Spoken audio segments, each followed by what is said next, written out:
Challenging star ನಟ ದರ್ಶನ್ ರವರ ವಿಚಾರದಲ್ಲಿ ಈಗ ಸ್ಪಷ್ಟವಾಗಿ ಸ್ಪಷ್ಟೀಕರಣ ಸಿಗ್ತಾ ಇದೆ. ದರ್ಶನ್ ರವರ ಹಿಂದೆ ಯಾರೋ ಒಬ್ಬರು ಪ್ರಭಾವಿಗಳ ಕೈವಾಡಗಳಿಂದ ಇವತ್ತಿಗೂ ಕೂಡ ನಟ ದರ್ಶನ್ ರವರು ಜೈಲಿನಲ್ಲೇ ಇದ್ದಾರೆ. ಇದು ಪ್ರಭಾವಿಗಳ ಕೈವಾಡ ಅನ್ನೋದು ಸ್ಪಷ್ಟವಾಗಿ ಇವತ್ತು ಸಿಲುಕಿದಂತಹ ವಿಚಾರ. ಇಷ್ಟು ದಿವಸ ನಾವೆಲ್ಲರೂ ಕೂಡ ಬಹಳ ಗಂಭೀರವಾಗಿ ಹೇಳ್ತಾ ಇದ್ವಿ, ಇದ್ರ ಹಿಂದೆ ಯಾರೋ ಇದ್ದಾರಾ ಅನ್ನುವಂತಹ ಪ್ರಶ್ನೆ ಮೂಡ್ತಾ ಇತ್ತು. ಆದ್ರೆ ಇವತ್ತು ಸ್ಪಷ್ಟವಾಗಿ ಇದ್ದಾರೆ ಅನ್ನೋದು ಕನ್ಫರ್ಮ್ ಆಗಿದೆ. ಹಾಗಾದ್ರೆ ಆ ಪ್ರಭಾವಿಗಳು ಯಾವ ಲೆಕ್ಕದಲ್ಲಿ ಕೆಲಸವನ್ನ ಮಾಡ್ತಾ ಇದ್ದಾರೆ, ನಟ ದರ್ಶನ್ ರವರನ್ನ ಯಾವ ರೀತಿಯಾಗಿ ಸಿಲುಕಿಸಲಿಕ್ಕೆ ಪ್ರಯತ್ನ ಪಡ್ತಾ ಇದ್ದಾರೆ, ನಟ ದರ್ಶನ್ ರವರನ್ನ ಯಾವ ಮೂಲಗಳಿಂದ ಜೈಲಿಗೆ ತಳ್ಳಿ ಅವರ ಇಡೀ ಜೀವನವನ್ನ ಸ್ಕ್ರಾಪ್ ಮಾಡುವಂತಹ ಲೆಕ್ಕಕ್ಕೆ ಬಂದು ಕೂತ್ಕೊಳ್ತು. ಪ್ರತಿ ಇಂಚಿಂಚು ಮಾಹಿತಿಯನ್ನ ನಿಮ್ಮ ಮುಂದೆ ಈಗ ನಾವು ಬಿಚ್ಚಿಡ್ತೀವಿ. ನಟ ದರ್ಶನ್ ರವರು ಬೇಲ್ ಪಡೆಯೋದಕ್ಕೆ ಪರ್ಫೆಕ್ಟ್ ಆಗಿರುವಂತಹ ವ್ಯಕ್ತಿ. ಸಾಧಾರಣವಾದ ವ್ಯಕ್ತಿಯಂತೆಯೇ ಯೋಚನೆ ಮಾಡಿದರೂ ಕೂಡ ನಟ ದರ್ಶನ್ ರವರು ಬೇಲ್ ಪಡೆಯೋದಕ್ಕೆ ಪರ್ಫೆಕ್ಟ್ ಆಗಿರುವಂತಹ ವ್ಯಕ್ತಿ ನಟ ದರ್ಶನ್ ರವರು. ಆದ್ರೂ ಕೂಡ ಅವರಿಗೆ ಬೇಲ್ ದೊರಕದಂತೆ ವರ್ಷಾನುಗಟ್ಲೆ ಮುಂದೆ ಹೋಗಿರೋದಾಗಿರಬಹುದು, ಇಲ್ಲಿವರೆಗೆ ಬೇಲ್ ಸಿಗದೆ ಇರೋದಾಗಿರಬಹುದು, ಏನೇನ್ ನಡೀತಾ ಇದೆ ವ್ಯವಸ್ಥೆ ಕಂಪ್ಲೀಟ್ ಆಗಿ ಇಲ್ಲಿ ಒಂದು ವ್ಯವಸ್ಥೆಯ ಬಗ್ಗೆ ನಾವು ಮಾತನಾಡ್ತಾ ಹೋಗೋಣ. ಅದರ ಜೊತೆಗೆ ಹಿಂದೆ ಇರತಕ್ಕಂತಹ ಪ್ರಭಾವಿಗಳ ಕೈಗಳು ಯಾರ್ದಾಗಿರಬಹುದು ಅನ್ನುವಂಥದ್ದನ್ನು ಕೂಡ ಮುಂದೆ ತಿಳಿಸ್ತಕ್ಕಂತಹ ಪ್ರಯತ್ನ ನಿಖರವಾಗಿ ಗೊತ್ತಾಗುತ್ತೆ. ಯಾಕಂತಂದ್ರೆ ಈಗ ಪ್ರಭಾವಿಗಳು ಇದ್ದಾರೆ ಅನ್ನೋದು ಸ್ಪಷ್ಟವಾಯಿತು. ಈಗ ನೋಡ್ತಾ ಹೋಗೋಣ ಬನ್ನಿ, ಆ ಪ್ರಭಾವಿಗಳು ಯಾರು, ಎಂತ, ಏನ್ ಕತೆ ಅನ್ನೋದನ್ನ. ನಟ ದರ್ಶನ್ ರವರು ಜೂನ್ 11, 2024 ಅರೆಸ್ಟ್ ಆದಂತಹ ಸಂದರ್ಭದಿಂದಲೂ ಕೂಡ ಇಲ್ಲಿಯವರೆಗೆ ಅವರ ಹಿಂದೆ ಬೇತಾಳದಂತೆ ಕೈ ಇರುವಂತಹ ಕೆಲವು ಪ್ರಭಾವಿಗಳಿದ್ದಾರೆ. ಚಿತ್ರರಂಗದಲ್ಲಿಯೂ ಕೂಡ ಇದ್ದಾರೆ, ರಾಜಕೀಯ ರಂಗದಲ್ಲೂ ಕೂಡ ಇದ್ದಾರೆ. ಇಬ್ಬರು ಸೇರಿಕೊಂಡು ನಡೆಸಿರುವಂತಹ ಚಿಲ್ಲಂಗ್ ಚುಟ್ಟಿ ಆಟ ಅಂತಾರಲ್ಲ, ಆ ರೀತಿ ದರ್ಶನ್ ರವರ ಮೇಲೆ ಪರಾಕಷ್ಟೆಯನ್ನ ಮೀರ್ತಾ ಇರುವಂತವರು ಇವರೆಲ್ಲ. ನಟ ದರ್ಶನ್ ರವರನ್ನ ಕೈಗಳನ್ನ ಕಟ್ಟ ಹಾಕಿ ಹೊರಗಡೆ ನಿಂತ್ಕೊಂಡು ಹೋರಾಡ್ತಾ ಇರುವಂತವ್ರು. ಅವರಿದ್ದಾಗ ವಿಜಯಲಕ್ಷ್ಮಿ ಅವರು ಹೇಳಿದಂತೆ ಬೆಂಗಳೂರಲ್ಲಿ ಯಾರು ಕಾಣಿಸ್ಕೊಳ್ತಾ ಇರಲಿಲ್ಲ, ಇವ್ರು ಯಾರು ಮಾತಾಡ್ತಾ ಇರಲಿಲ್ಲ ಅವ್ರ ಬಗ್ಗೆ. ಆದ್ರೆ ಇವತ್ತು ಅವರು ಒಳಗಡೆ ಇದ್ದಾರೆ ಅನ್ನೋ ಕಾರಣಕ್ಕೆ ಬೇರೆ ಬೇರೆ ರೀತಿಯಾದಂತಹ ವಾಗ್ವಾದಗಳನ್ನು ಮಾಡುವ ಮೂಲಕ ಇವರ ಪರಾಕ್ರಮೆಯನ್ನ ತೋರಿಸೋದಕ್ಕೆ ಮುಂದಾದ್ರು. ಇರ್ಲಿ, ಅದೇನು ಅನ್ನೋದನ್ನು ಸ್ಪಷ್ಟವಾಗಿ ನಿಮ್ಮ ಮುಂದೆ ಸ್ಪಷ್ಟವಾಗಿ ಹೇಳ್ತಾ ಹೋಗ್ತೀನಿ ಕೇಳಿ. ನಟ ದರ್ಶನ್ ರವರಿಗೆ ಬೇಲ್ ಸಿಗೋದಕ್ಕೆ ಯಾಕೆ ಸ್ಪಷ್ಟವಾದಂತಹ ವ್ಯಕ್ತಿ, ಯಾಕೆ ಬೇಲ್ ಸಿಗ್ಬೇಕಾಗಿತ್ತು ಇವರಿಗೆ, ಬೇಲ್ ಸಿಗೋದಕ್ಕೆ ಇವರಿಗೆ ಯಾವ ರೀತಿಯೆಲ್ಲ ಸಹಕಾರಗಳಿದ್ವು ಅನ್ನೋದನ್ನ ಸ್ಪಷ್ಟವಾಗಿ ನಿಮಗೆ ನಾನು ತಿಳಿಸ್ತಾ ಹೋಗ್ತೀನಿ.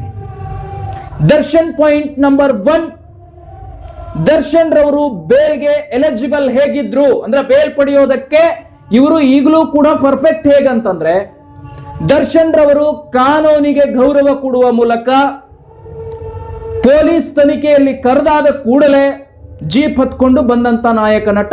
ಯಾವ ಪ್ರಭಾವಿಗಳಿಗೂ ಕೂಡ ಕರೆ ಮಾಡಿಲ್ಲ. ಇದೆಲ್ಲವೂ ಕೂಡ ಸುದ್ದ ಸುಳ್ಳು. ಕಾನೂನಿಗೆ ಗೌರವ ಕೊಟ್ಟು ಜೀಪ್ ಹತ್ಕೊಂಡು ಬಂದಿದ್ದಾರೆ ಅನ್ನುವಂಥ ಸ್ಪಷ್ಟ.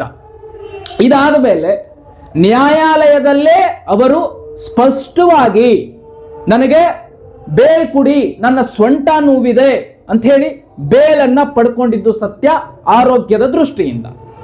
ಅದು ಆಪರೇಷನ್ ಮಾಡಿಸ್ಕೊಳ್ಳಿಲ್ಲ ಅನ್ನುವಂಥದ್ದು ಒಂದು ಆರೋಪ ಪಟ್ಟಿಯನ್ನ ಹೂಡಿದ್ರು.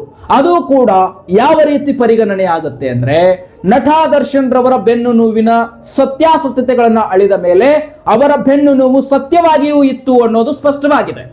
ಅದು ಚಿತ್ರರಂಗದಲ್ಲಾಗಿರಬಹುದು, ಚಿತ್ರರಂಗದಲ್ಲಿ ಚಿತ್ರೀಕರಣ ಸೃಷ್ಟಿಸುವಾಗ ಆಗಿರಬಹುದು, ಅಥವಾ ಈ ಡಾಕ್ಟರ್ ಮೆಡಿಕಲ್ ಟೆಸ್ಟ್ ನಲ್ಲೂ ಕೂಡ ಆಗಿರಬಹುದು, ಬೆನ್ನು ನೋವು ಖಂಡಿತವಾಗಿ ಅವ್ರಿಗಿದೆ ಅನ್ನೋದು ಸ್ಪಷ್ಟವಾಗಿದೆ.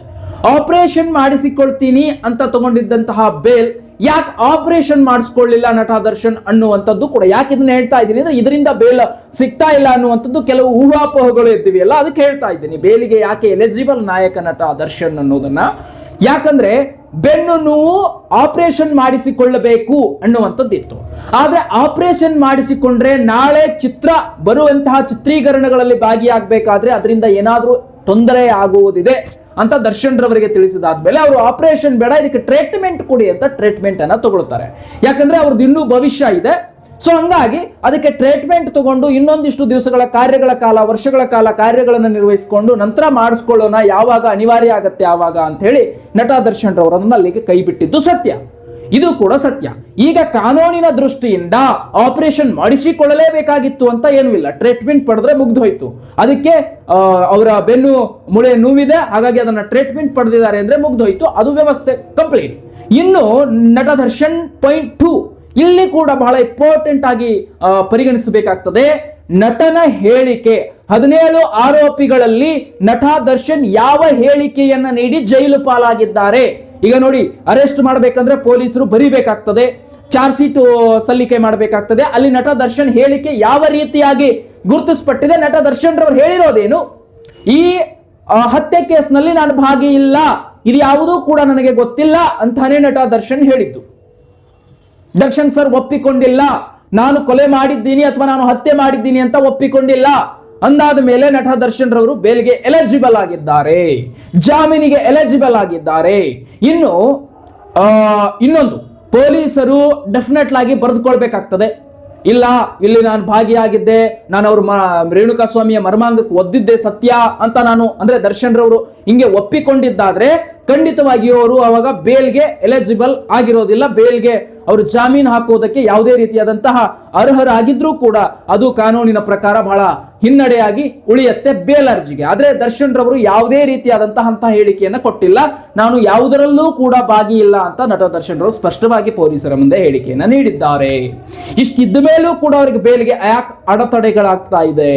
ಇನ್ನು ಕಾನೂನಿನ ದೃಷ್ಟಿಯಲ್ಲಿ ನಟ ದರ್ಶನ್ ರವರು ತಪ್ಪಿಸಿಕೊಳ್ಳಿಕ್ಕೆ ಏನಾದ್ರೂ ನೋಡಿದ್ರ, ಅಥವಾ ಕಾನೂನಿನ ಪೊಲೀಸರ ಕೈಯಿಂದ ತಪ್ಪಿಸ್ಕೊಂಡು ಏನಾದ್ರೂ ಬಹಳ ಪ್ರಭಾವಿ ಅಂತ ಹೇಳ್ಬಿಟ್ಟು ಏನಾದ್ರೂ ಬೇರೆ ಬೇರೆ ದೇಶಗಳಿಗೆ ಹೋದ್ರ, ಅಥವಾ ಬೇರೆ ರಾಜ್ಯಗಳಲ್ಲಿ ಹೋಗಿ ಅಡ್ಕೊಂಡು ಕುಂತ್ರ, ಅಥವಾ ತುಡಿಗಿನಿಂದ ಅಡ್ಡಾಡಿದ್ರ, ಕಾನೂನಿನ ಕೈಗೆ ಇವತ್ತು ನೀನು ಬಂದು ಅರೆಸ್ಟ್ ಆಗ್ಬೇಕಂತ ಅಂದು ಕೂಡಲೇ ಎಲ್ಲವನ್ನೂ ಬಂದಿಟ್ಟು ನಟ ದರ್ಶನ್ ರವರು ಕಾನೂನಿಗೆ ಗೌರವ ಕೊಟ್ಟು ತಲೆಬಾಗಿ ಮತ್ತೆ ಜೈಲಿಗೆ ಹೋದ್ರು ಜಾಮೀನು ರದ್ದಾದ ನಂತರ. ಇಷ್ಟೆಲ್ಲವೂ ಕೂಡ ಗೌರವ ನೀಡಿದಂತಹ ನಟ ದರ್ಶನ್ ರವರಿಗೆ ತುಂಬಾ ಅನ್ಯಾಯವಾಗಿರೋದು ಯಾಕೆ? ಇದು ಕಾನೂನಿನ ದೃಷ್ಟಿಯಲ್ಲಿ ನ್ಯಾಯವಾಗಿದೆ, ಸತ್ಯ. ಕಾನೂನಿನಲ್ಲಿ ಯಾವ್ಯಾವ ರೀತಿ ಪ್ರಕರಣ ನಡೀತಾ ಇದೆ ಅದು ಕೂಡ ಸತ್ಯ. ಆದ್ರೆ ಇದರ ಹಿಂದೆ ರಾಜಕೀಯ ಪ್ರಭಾವಿಗಳ ಕೈವಾಡ ಇದೆ. ಸ್ಪಷ್ಟವಾಗಿ ಹೇಳ್ತೀನಿ, ಇವತ್ತು ಎಷ್ಟೋ ರಾಜಕಾರಣದ ವ್ಯವಸ್ಥೆಯಲ್ಲಿ ಇವತ್ತಿಗೂ ತಪ್ಪು ಮಾಡದೇ ಇರುವಂತಹ ನಿರಪರಾಧಿಗಳು ಅಪರಾಧಿಯಾಗಿ ಜೈಲಿನಲ್ಲಿ ಕಂಬಿ ಹಿಂದೆ ಕಣ್ಣೀರು ಹಾಕ್ತಾ ಇರುವಂತ ವ್ಯವಸ್ಥೆ ಕೂಡ ಇದೆ. ಅದರ ಜೊತೆಗೆ ನಿರಪರಾಧಿಗಳು ಜೈಲಿನಲ್ಲಿದ್ದಾರೆ, ಅಪರಾಧಿಗಳು ಹೊರಗಡೆ ಇದ್ದಾರೆ ಈ ರಾಜಕಾರಣಿಗಳ ಪ್ರಭಾವಿಗಳಿಂದ. ಇದು ಸ್ಪಷ್ಟವಾಗಿ ನಾವು ಕಾಲ್ಪನಿಕವಾಗಿ ಯೋಚನೆ ಮಾಡಿದ್ರು ಕೂಡ ಗೊತ್ತಾಗ್ತದೆ. ಎಷ್ಟೋ ರಾಜಕಾರಣಿಗಳ ಮಕ್ಕಳು ರೇಫಿಸ್ಟ್ ಇದ್ದಾರೆ, ಎಷ್ಟೋ ರಾಜಕಾರಣಿಗಳ ಮಕ್ಕಳು ಕೊಲೆಗಾರರಿದ್ದಾರೆ, ಎಷ್ಟೋ ರಾಜಕಾರಣಿಗಳ ಮಕ್ಕಳು ಸೈಟ್ಗಳನ್ನ ಹೊಡೆದು ಬಡಿದು ಕಸ್ಕೊಂಡಿರುವಂತಹ ರಾಜಕಾರಣಿಗಳಿದ್ದಾರೆ. ಇವರೆಲ್ಲರೂ ಕೂಡ ರಾಜಾರೋಷವಾಗಿ ಹೊರಗಡೆ ಇದ್ದಾರೆ. ಕಾನೂನಿನ ಕಣ್ಣಿಗೆ ಸಿಗಬೇಕಾಗಿರೋದು ಸಾಕ್ಷಿಗಳು. ಇವತ್ತಿಗೆ ಇನ್ನೊಂದು ದರ್ಶನ್ ರವರ ವಿಚಾರದಲ್ಲಿಯೂ ಕೂಡ ಬೆಳಕಿಗೆ ಬಂತು. ದರ್ಶನ್ ರವರ ಸಾಕ್ಷಿಗೆ ಬೆದರಿಕೆ ಹಾಕಿದ್ರು ಅವರ ಅಭಿಮಾನಿಗಳು ಅಂತ. ಆದ್ರೆ ಆ ಅಭಿಮಾನಿಗಳಿಗೆ ಬೆದರಿಕೆ ಹಾಕ್ಲಿಕ್ಕೆ ಧೈರ್ಯ ಎಲ್ಲಿಂದ ಬಂತು? ದರ್ಶನ್ ರವರ ಅಭಿಮಾನಿಗಳು ಸಾಕ್ಷಿ ನಾಶ ಮಾಡ್ಲಿಕ್ಕೆ ಒಂದು ಪ್ರಯತ್ನ ಪಟ್ಟರು, ಹಾಗಾಗಿ ಇವ್ರಿಗೆ ಬೇಲ್ ಕೊಡಬಾರ್ದು ಅಂತ ಮತ್ತೊಂದಿಷ್ಟು ಇವರನ್ನ ಇಕ್ಕಟ್ಟಿಗೆ ಸಿಕ್ಕಾಕ್ಸುವಂತಹ ಪ್ರಯತ್ನವನ್ನ ಯಾರಾದ್ರೂ ಅವರ ಕಡೆಯಿಂದ ಮಾಡಿಸಿದ್ರ ಅನ್ನುವಂತಹ ಅನುಮಾನಗಳು ಕೂಡ ಇಲ್ಲಿ ಉಟ್ಕೊಳ್ಳುತ್ತೆ. ಈಗ ಇಷ್ಟೆಲ್ಲ ದರ್ಶನ್ ರವರ ಪ್ರಕರಣವನ್ನ ನೋಡಿದ್ರೆ ಅವರು ಬೇಲ್ಗೆ ಎಲಿಜಿಬಲ್ ಅನ್ನೋದು ಸ್ಪಷ್ಟವಾಗಿ ಹಿರಿಯ ಎಷ್ಟೋ ವಕೀಲರು ಕೂಡ ಹೇಳ್ತಾ ಇರುವಂತದ್ದು, ಕಾನೂನು ತಜ್ಞರು ಕೂಡ ಹೇಳ್ತಾ ಇರುವಂತದ್ದು, ಅಷ್ಟೇ ಸ್ಪಷ್ಟವಾಗಿ ಸಿಗ್ತಾ ಇರುವಂತ ವ್ಯವಸ್ಥೆ ಕೂಡ ಆಗಿದೆ. ಆದ್ರೆ ನಟ ದರ್ಶನ್ ರವರಿಗೆ ಪ್ರಕರಣದಲ್ಲಿ ಬೇಲ್ ಸಿಗ್ತಾ ಇಲ್ಲ. 17 ಜನಗಳು ಇನ್ನು ನಟ ದರ್ಶನ್ ರವರು ಈ ಕಿಡ್ನಾಪ್ ಕೇಸ್ ನಲ್ಲಿ ಭಾಗಿಯಾಗಿದ್ದಾರಾ? ಇಲ್ಲ. ಏನಾದ್ರೂ ಕಿಡ್ನಾಪ್ ಮಾಡ್ಕೊಂಡ್ ಬನ್ನಿ ಅಂತ ಏನಾದ್ರು ಫೋನ್ ಮಾಡಿ ಹೇಳಿದಾರ? ಅದರ ರೆಕಾರ್ಡಿಂಗ್ಸ್ ಇದೆಯಾ? ಅದರ ಪ್ರೂಫ್ ಏನಾದ್ರೂ ಸಾಕ್ಷಿ ಆಧಾರಗಳು ಸಿಕ್ಕಿದೆಯಾ? ಇನ್ನು ಕಿಡ್ನಾಪ್ ಕೇಸ್ಗೆ ಸಂಬಂಧಪಟ್ಟಿರುವ ಹಾಗೆ ಕೇಸ್ನಲ್ಲಿ ಸಂಬಂಧಪಡುವಂತವರು ಯಾರು ಅವರನ್ನ ಹೋಗಿ ಕಾರಿನಲ್ಲಿ ಹಾಕೊಂಡು ಬಂದ್ರು ಅವರು ಕಿಡ್ನಾಪ್ ಕೇಸ್ಗೆ ಸಂಬಂಧಪಡ್ತಾರೆ. ದರ್ಶನ್ ಅವರು ಏನಾದ್ರು ಹೋಗಿದ್ರ ಕಾರ್ನಲ್ಲಿ ಹಾಕೊಂಬರಕ್ಕೆ? ಇಲ್ಲ. ಅಥವಾ ಅವ್ರೇನಾದ್ರೂ ಅವ್ರನ್ನ ಎತ್ತಾಕೊಂಡು ಬನ್ನಿ ಅಂತ ಫೋನಲ್ಲಿ ಏನಾದ್ರೂ ಹೇಳಿರೋದಿದೆಯಾ? ಇಲ್ಲ. ಇದ್ರೆ ಇದೆ ಅಂತ ಹೇಳ್ತಾ ಇದ್ರು. ಅದನ್ನ ಯಾವುದೂ ಕೂಡ ದರ್ಶನ್ ರವರು ಒಪ್ಕೊಂಡಿಲ್ಲ. ಕಾನೂನಿಂದ ದರ್ಶನ್ ರವರು ತಪ್ಪು ಮಾಡಿದ್ದೆ ಆದ್ರೆ ತಪ್ಪಿಸಿಕೊಳ್ಳಿಕ್ಕೆ ಬಹಳಷ್ಟು ದಾರಿಗಳಿದ್ವು. ಅವರು ಬೇರೆ ಬೇರೆ ಕಡೆ ಎಲ್ಲ ಹೋಗ್ಬಿಡ್ಬಹುದಿತ್ತು. ಯಾಕಂದ್ರೆ 20-30 ವರ್ಷ ಕೊಳಿಬೇಕಾಗ್ತದೆ ಜೈಲಿನಲ್ಲಿ. ದರ್ಶನ್ ರವರಿಗೆ ತಪ್ಪಿಸಿಕೊಳ್ಳಿಕ್ಕೆ, ಕಾನೂನಿನಿಂದ ಮರೆಯಾಗಲಿಕ್ಕೆ ಸಾಕಷ್ಟು ದಾರಿಗಳಿದ್ರು ಕೂಡ ಕಾನೂನಿಗೆ ತಲೆಬಾಗಿ ಅವರು ಬಂದಿರುವಂತಕ್ಕಂಥದ್ದು. ನಾನು ಯಾವ ತಪ್ಪನ್ನೂ ಮಾಡಿಲ್ಲ ಅಂತ ದರ್ಶನ್ ರವರು ಕಾನೂನಿನ ಮುಂದೆ ನಿಂತ್ಕೊಂಡಿರುವಂತದ್ದು, ಅವರು ಹೇಳಿದ ಕೂಡಲೇ ಬಂದು ಅರೆಸ್ಟ್ ಆಗಿ ಜೈಲಿಗೆ ಹೋಗಿರುವಂತದ್ದು, ಜಾಮೀನು ರದ್ದಾದ ಕೂಡಲೇ ನಟ ದರ್ಶನ್ ರವರು ನೇರವಾಗಿ ಮತ್ತೆ ವಾಪಸ್ ಬಂದು ಅವರು ಜೈಲಿಗೆ ಹೋಗಿರ್ತಕ್ಕಂಥದ್ದು, ಇದನ್ನೆಲ್ಲ ಗಮನಿಸಿದಾಗ ಗೊತ್ತಾಗುತ್ತೆ ಅವರು ಬೇಲ್ಗೆ ಪರ್ಫೆಕ್ಟ್ ಎಲಿಜಿಬಲ್, ಅಂದ್ರೆ ಬಹಳಷ್ಟು ಅದ್ಭುತವಾಗಿ ಅವ್ರಿಗೆ ಬೇಲ್ ಸಿಗಬೇಕು ಅಂತ. ಮತ್ತೆ ಅವರು ಹೊರಗಡೆ ಬಂದಂತ ಸಂದರ್ಭದಲ್ಲಿ ಚಿತ್ರೀಕರಣದಲ್ಲಿ ಬಿಟ್ಟು ಬೇರೆ ಯಾವುದೇ ವಿಚಾರದಲ್ಲೂ ಕೂಡ ತಲೆ ಹಾಕಿಲ್ಲ, ಯಾವುದೇ ಸಾಕ್ಷಿನಾಶವನ್ನು ಮಾಡ್ಲಿಕ್ಕೆ ನೋಡಿಲ್ಲ. ನಟ ದರ್ಶನ್ ರವರು ಯಾವುದೇ ರೀತಿಯಾದಂತಹ ಕಾನೂನಿನ ವಿರುದ್ಧವಾಗಿ ಯಾವುದೇ ಕಾರ್ಯಗಳನ್ನು ಮಾಡಲಿಲ್ಲ. ಆದ್ರೆ ಅವರನ್ನ ಸರ್ಕಾರದ ಪರ ವಕೀಲರು ಹೋಗಿ ರೇಣುಕಾಸ್ವಾಮಿಯ ಮೇಲೆ ಉಕ್ಕಿದಂತಹ ಪ್ರೀತಿಗೆ ಅಥವಾ ಅವರಿಗೆ ನ್ಯಾಯ ಕೊಡಿಸಲೇಬೇಕು ಅನ್ನುವಂತಹ ರೀತಿಗೆ ಇವರು ಹೋಗಿ ಅಲ್ಲಿ ಹೋಗಿ ಒಂದು ಬೇಲ್ನ ಕ್ಯಾನ್ಸಲ್ ಮಾಡಿಸಿದ್ರು. ಇದು ಇರ್ತಕ್ಕಂಥ ವ್ಯವಸ್ಥೆ. ಸಾಕಷ್ಟು ರಾಜಕಾರಣಿಗಳ ಮಕ್ಕಳು, ಎಷ್ಟೋ ಮಕ್ಕಳು ಕೊಲೆಗಾರರಾದ್ರು, ಎಷ್ಟೋ ಮಕ್ಕಳು ರೆಫಿಸ್ಟ್ ಇದ್ದಾರೆ. ಯಾಕೆ ಅವ್ರನ್ನ ಸರ್ಕಾರದ ಪರ ವಕೀಲರು ಹೋಗಿ ಇದ್ ಮಾಡ್ಲಿಲ್ಲ? ದುಡ್ಡು ಸಿಗ್ಲಿಲ್ವಾ ಅಥವಾ ಇನ್ನೊಂದೇನೋ ನಡೀತಾ ಅನ್ನುವಂಥ ಪ್ರಶ್ನೆಗಳಿದೆ ಇಲ್ಲಿ ನಮ್ಮದು. ಹಾಗಾದ್ರೆ ಇಷ್ಟೆಲ್ಲಾ ಇದ್ರೂ ಕೂಡ ದರ್ಶನ್ ರವರ ಕೇಸ್ನಲ್ಲಿ ಇದೇ ನೋಡಿ ಸತ್ಯ, ಹಿಂದೆ ಪ್ರಭಾವಿಗಳ ಕೈವಾಡ ಇದೆ. ಸರ್ಕಾರದ ಪರ ವಕೀಲರು ಅಷ್ಟು ನಿಷ್ಠೆಯಿಂದ ಕೆಲಸ ಮಾಡೋದಾಗಿದ್ರೆ, ಅಷ್ಟು ನಿಷ್ಕುಂಶರವಾಗಿ ಕೆಲಸ ಮಾಡೋದಾಗಿದ್ರೆ, ಪ್ರತಿಯೊಂದು ಕೇಸ್ನಲ್ಲೂ ಕೂಡ ಅಷ್ಟೇ ಬಲಿಷ್ಠವಾಗಿ ಅವರ ತನಿಖೆಯನ್ನ ಮಾಡಿ ಅವರು ಸರ್ಕಾರದ ಪರ ವಕೀಲರು ಎದ್ದು ನಿಂತ್ಕೊಳ್ತಾ ಇದ್ರು. ಆದ್ರೆ ದರ್ಶನ್ ಕೇಸಲ್ಲಿ ಮಾತ್ರ ಇದು ಬಂದಿದೆ ಅಂದ್ರೆ ಸರ್ಕಾರದ ಪರ ವಕೀಲರ ಹಿಂದೆಯೂ ಕೂಡ ಕಾಣದ ಕೈವಾಡಗಳು ಜೇಬಿಗೆ ಏನಾದ್ರೂ ಹಾಕಿದೆಯಾ ಅನ್ನುವಂತಹ ಸಂಶಯಗಳು ಇಲ್ಲಿ ಮೂಡ್ಕೊಳ್ತು. ಈಗ ಸ್ಪಷ್ಟವಾಗಿ ಗೊತ್ತಾಗ್ತಾ ಇದೆ, ದರ್ಶನ್ ರವರು ಇಷ್ಟು ವರ್ಷ ಜೈಲಿನಲ್ಲಿರೋದಕ್ಕೆ ಇಷ್ಟೆಲ್ಲಾ ಅವರು ಅರ್ಹರಾಗಿದ್ರು, ಬೇಲ್ಗೆ ಅರ್ಜಿ ಹಾಕೋದಕ್ಕೆ ಎಲ್ಲಾ ವ್ಯವಸ್ಥೆ ಇದ್ರು ಕೂಡ ಅವರು ಇವತ್ತು ಈ ಪರಿಸ್ಥಿತಿಯಲ್ಲಿದ್ದಾರೆ ಅಂದ್ರೆ ಹಿಂದೆ ಕಾಣದ ಕೈಗಳ ಕೈವಾಡ ಇದೆ. ಆ ಕಾಣದ ಕೈವಾಡಗಳು ಈಗ ಸದ್ಯಕ್ಕೆ ಇದೆ ಅನ್ನೋದು ಕನ್ಫರ್ಮ್ ಆಯ್ತು.